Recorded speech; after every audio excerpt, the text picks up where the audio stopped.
废话不多说，来看今天的影片。我的脚泄露了！泄露过你脚，你就看着脚啊！记住我现在的笑容，因为我一会儿会笑得更开心。撒脚了！这个时候我还在担心我的鞋是不是坏了，直到看到了我的脚丫子，救命！我也就短暂的悲伤了一下。干啥吧？别拍了，别拍了，这个。行。现在准备直奔医院，但是没有危险的时候，我二舅就是危险，他居然吓得不会开车了。地档是地档吗？地。10几分的路程上医院，但是我二舅在车里研究车又研究10多分钟，都给我气笑了。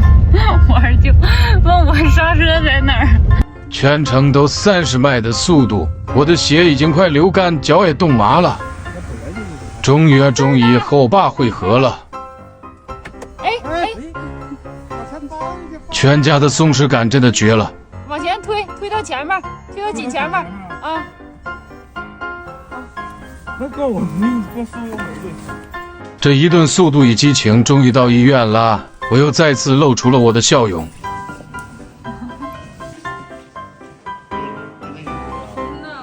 疼透了。来吧，你先别录了，你先上任务来。医生的一句话打破了我们所有人的焦虑。真干透了，那这底下有眼儿呗，不就是干透了。这手都得伤着这么好点。拍片子，拍完片子吧，骨头没有事，咱就去手术。去拍片子的路上，我二舅一直眉头紧锁。行，人生有点体验型，人生新体验嘛。你一帆风顺了，那反而不是人生。受伤的明明是我，但二舅看起来比我还上火，我还得必须笑着喝着逗他开心。拍完片子之后，悬着的心终于死了。好消息没有穿到骨头，坏消息是要做手术，因为脚底穿漏得太严重了。小手术根本不算什么，我也必须美美的进去。我爸妈在手术室外等着交集那出，跟电视剧里演了一样的。他俩的担心属实多余了，我上里转悠一圈，这不完事儿了吗？家属，我妈迟迟没有过来，因为她在那边抹眼泪。第二天去换药了，我依旧乐观面对。人生啊，就是如此的脆，咱心态从来不会那么崩溃。谁也没告诉我，原来换药这么疼。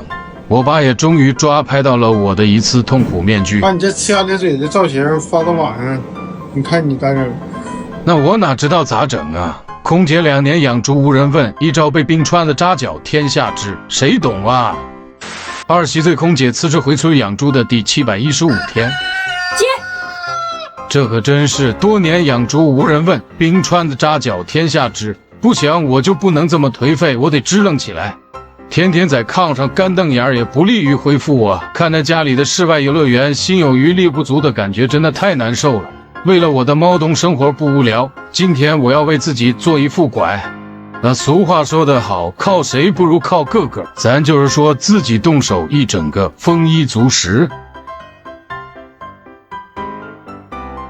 虽然生病了，但是咱这个被窝必须整得干干净净的，炕上也得整得板板正正的。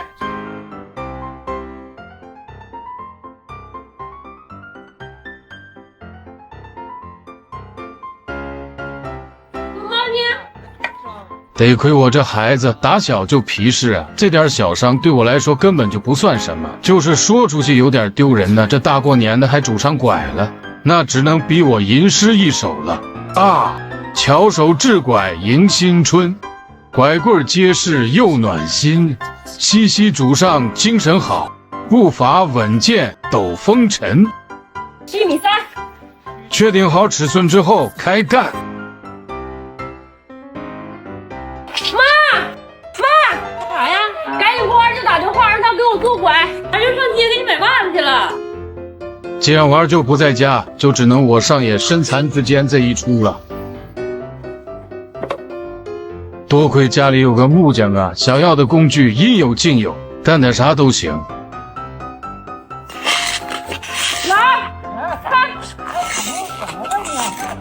这拄上拐瞬间就自信了，直接想没病走2步。再锯个把手就已经完成80%了。行动不便就是不行，要搁往常，咔咔咔，我10分钟就给他做完。这一溜3招，连蹦带颠儿的，活没干咋地呢，人嫌累怕怕。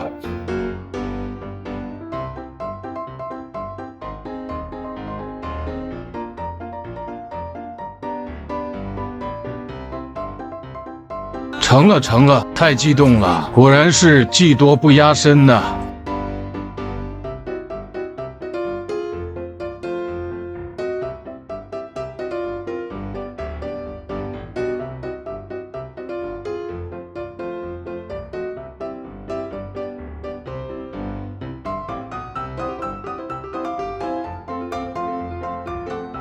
要不咋呀？哎呀妈，二舅你来正好，来帮我拔点来。啊，咱定拐呀？你呢？我来吧，得了，我来吧。哎呦我，行吗？行，我就给你定上它了。行，你给我盯上吧。好了，你看看谁呀？太行了，我走了啊。你干啥去？我找上一个方子没了，我去找找去。去吧去吧，我二舅做梦也想不到，他吊棚的方子被我偷过来变拐了。27岁空姐辞职回村养猪的第716天，又是噼里啪啦起床的一天。毕竟我得对得起网上网友给我的称号啊，黑龙江第一巴图鲁。果然什么都不能阻止我热爱生活。现在得赶紧收拾收拾起床了，我跟大舅都约好了，他一会儿就能来接我。在家根本待不住啊，必须得出去透透气儿。听说气温回升了，才零下30多。我这个时候不出门，我啥时候出门啊？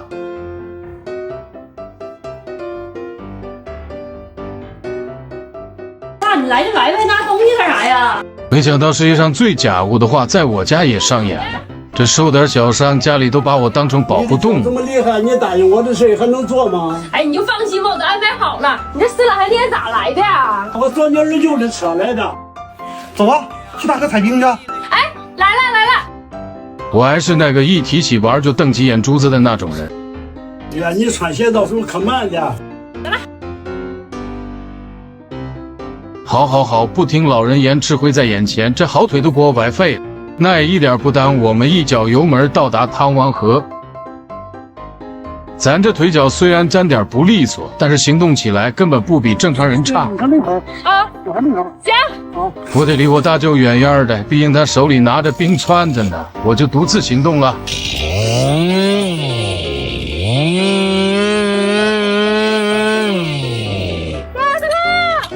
那有好多现成的呢。哎，你看我这运气啊，是不是挺正？这回可省老事儿了，直接开切就去。今天就带你们看看别人的废弃冰在我这是如何变废为宝。这一段看的属实我脚疼啊，冰穿的在我左脚的阴影是抹不下去了。我还是消停回去休息吧，剩下的活我大舅和我爸干，他们怕干不完活，还给我叫来了一个帮手。毕竟就以我现在的状况，我干活根本不能算人头。我一直告诉自己，既然出来了，绝对是自立自强，全程能搭手的就搭手，搭不了手就自己照顾自己。这不彩冰也顺利回来了吗？这家里人就是实力宠我啊！这些冰3下5除2的，咔咔咔就搬完。谁要是再看不出来东北独生女在家的地位，那我得给你上一课。在我的指挥下，我们小巧冰箱初见成型，大人们负责干体力活，我就拿着水浇就完事儿了。行啊，压不住啥不行。这么看呐，这零下30多还是不冷，我这天然胶水都不咋好使了呢。这是考验耐心的活，因为你要不停的拿血溜缝胶水，固定直至成型。把这个给我放到你这个冰柜里吧。哎呀，我这个冰箱这么抢手的吗？二舅三舅都来了。猪蹄儿、牛肉、猪爪子。这全家的口粮都给我这儿放着，我还有点紧张。毕竟咱家在山脚下，来个野生动物，直接一窝端了，我们咋过年呢？从今天开始，反正我腿脚也不利索，我就天天看着冰箱。从此我就是古希腊掌管冰箱的神。27岁空姐辞职回村养猪的第717天。哎呀，这不耽误事儿呢吗？一睁眼都快晌午了。今天家里可是真来且儿了。为了借一下地主之谊，我打算给他一个 surprise。毕竟有句话说得好，不会木匠的空姐不是一个好的养猪人。就腿都这样了，我做出来的礼物，你就说诚心大不大吧？赶紧穿暖乎的，今天这个气温真的很适合做室外运动。起床！这年纪好是好啊，睡眠质量就是高。我小妹儿现在估计还赶在屋被窝着呢，我也等不了她了，先去找找材料。爸，赶紧给我找个案子！这小下午啊，真是我的百宝箱，想要啥都有。但是别误会啊，我说的案子可不是杀猪案子，是台球案子。没错，今天我要跟我小妹儿在雪中打台球，就是有点冷啊，还忘戴手套了。看我小妹儿正好醒了，进屋求副手套去。哎，你起那么早？那么早，我感觉有点冷，还把炉子烧上了呢。等会儿啊，姐给你做惊喜去。这家伙亏了，求副手套还搭了一个洗面奶。没事，自己的妹妹自己瞅。就这小台球案子一做出来，十里八村的，谁不羡慕我小妹儿有一个动手能力这么强的姐呀？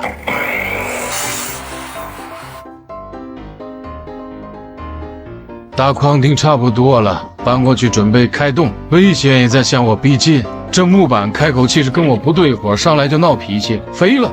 但是我不服，我就觉得我能征服他。看是不是成功了？打完6个眼之后，试试它怎么样？可以，好球！现在准备用雪造型，毕竟咱打造的是雪中台球，没有雪怎么能行呢？最重要的一步来了，把台球面浇成冰面。咱家这个温度啊，瞬间结冰，都不需要等一宿。此时此节目又想吟诗一首了啊！姐妹相约冰上台，球杆在手乐开怀，球儿乱滚笑拦腰，快乐时光忘不了。没看到吗？你有没有想过，为什么他的脚受伤了，但是受伤后他似乎感觉不到疼痛呢？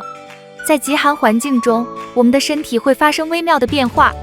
低温不仅仅是寒冷刺骨那么简单，它还能让你的身体变得麻木，甚至对伤害毫无察觉。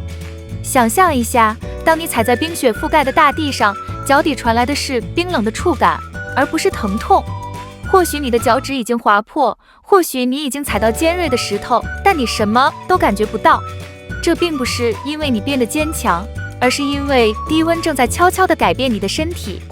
在寒冷的环境中，我们的身体会启动一种自我保护机制，外周血管开始收缩，把更多的血液输送到核心器官，比如心脏和大脑。